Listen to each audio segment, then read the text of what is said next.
भोगराई थाना रे मामला रुजु न हुई जड़े युवक को 2 दिन थाना भितर गोड़ हाथ में हैंडकप पकाई रखिले थाना अधिकारी। खबर पाई बालेश्वर सांसद पहुंची हस्तक्षेप करने सहित एसपी सहित वीडियो कॉल पर युवक को छाड़िले थाना अधिकारी। सूचना अनुसार जयरामपुर ग्रामर कार्तिक चंद्र भोल एक मोटरसाइकेल अदल बदल को केन्द्र कर भोगराई थाना रे बारबाटिया ग्रामर जयंत रथ अभियोग मिले युवक को गतकाली पुलिस उठाई आनी थाना रे अटक रखी तदंत जारी रखिथिले। मात्र 2 दिन धरी युवक को गोड़ हाथ में बेड़ी पकाई माड़ मारिबा घटना युवक स्त्री भोगराई बीजेपी नेता आशीष पात्र अभियोग करथिले।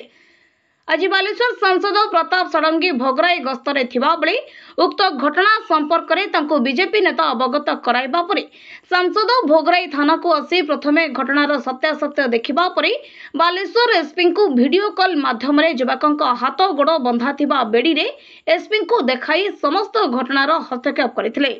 थाना कर्मचारी अटक युवक को प्रबल माड़ मारिथिबा सांसद पाखरे युवक अभियोग करथिले। भोगराई थानार अधिकारी श्री वल्लभ साहू एसपी सहित जोगाजोग करबा परे अटक थिबा युवक को मेडिकल पई पठाइछन्ते। हाथ में गोड़े बेड़ी पकाइबा घटना को सांसद निंदा करी दृढ़ कार्यानुष्ठान ग्रहण पई दाबी करिथिबा बेले थाना रे कर्मचारी अभाव एभली बेड़ी पका जाइछि बोली भोगराई थाना अधिकारी श्री साहू कहिछन्ते। घटना को नहीं भोगराई बीजेपी थाना अधिकारी निलंबन दाबी करिछन्ते। तेबे घटना को नहीं सांसद हस्तक्षेप पर भोगराई थाना अधिकारी निलंबित होइछन्ते। ये गोटे असभ्य परंपरा भोगराई थाना अच्छे। आगुरी थर भी आई को फोन करी किसी दिन तले मत आशीष कह गोटे लोक बेड़ी पकई रखी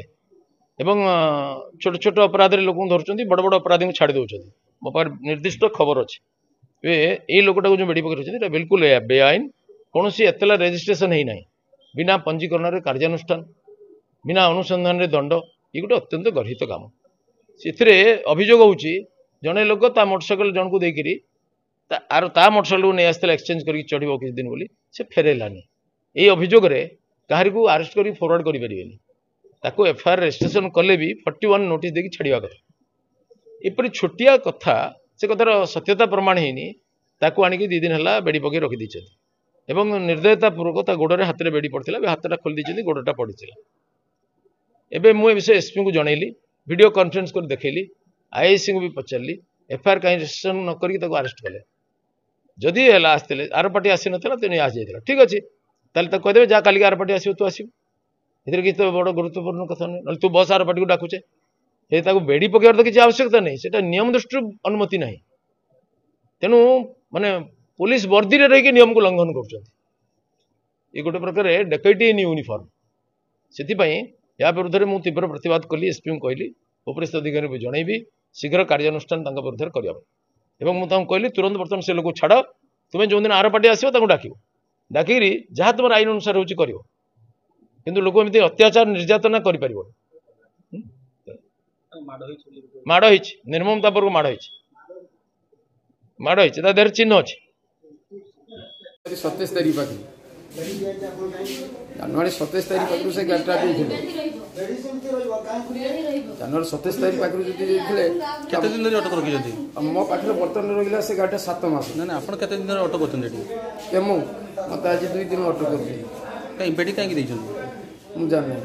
पिटापिटी कर हाँ पिटापिटी कर किए पिटी और कांस्टेबल साहब जो अच्छे से पिटी ब्यूरो रिपोर्ट कोणार्क न्यूज 24।